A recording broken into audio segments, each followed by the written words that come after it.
striving each day to lead each other closer to heaven. And we're going to celebrate and we're going to rejoice, and that is totally of God, and that's awesome. It's not the banquet that we're called to, that wedding feast of the Lamb. It's a little glimmer, a piece of heaven here on earth.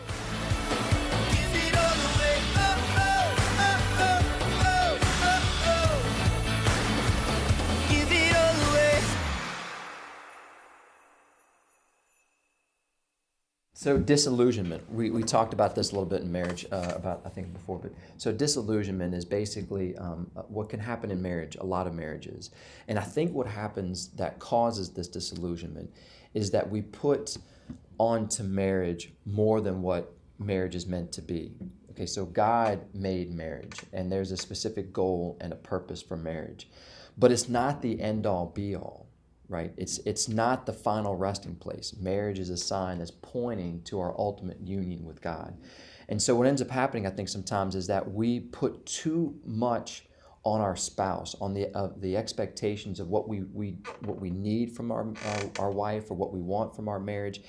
And what I mean by that is that we put what really is due to God. Like, you know, that saying, we have a God-shaped hole in our hearts. Well, we do. We're made for God, as St. Augustine said, and our hearts are restless until we rest in Thee.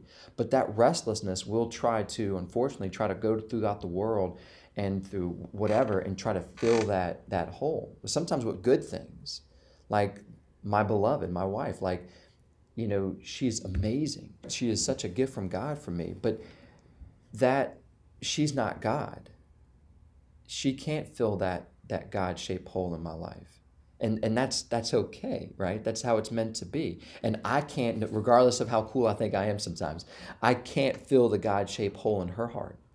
God can only do that. And so, and in marriage, what marriage is meant to be is not heaven. We're walking towards heaven. We're striving each day to lead each other closer to heaven. And there's going to be joys, and there's going to be great times, and we're going to be happy, and we're going to celebrate, and we're going to rejoice, and that is totally of God, and that's awesome. But it's not the banquet that we're called to, that wedding feast of the Lamb. It's not heaven yet. It's a foretaste. It's a little glimmer, a piece of heaven here on earth that's meant to spur us on to a deeper walk with the Lord and to a closer union, rightly understood, in marriage. So one of the things that Pope Francis talked about in Amoris Laetitia about to try to avoid this disillusionment is prayer, that interior work of going to God and building that relationship with God as individually, as a couple, as a family, so that we can keep that proper priority to realize that my wife, cannot fully satisfy me. Only God can. And I shouldn't put that burden or that responsibility on her, because I will be disappointed, and vice versa. If she thinks that I'm here to satisfy all her desires, she's going to be very mistaken and very disappointed, because it's only God who can do that.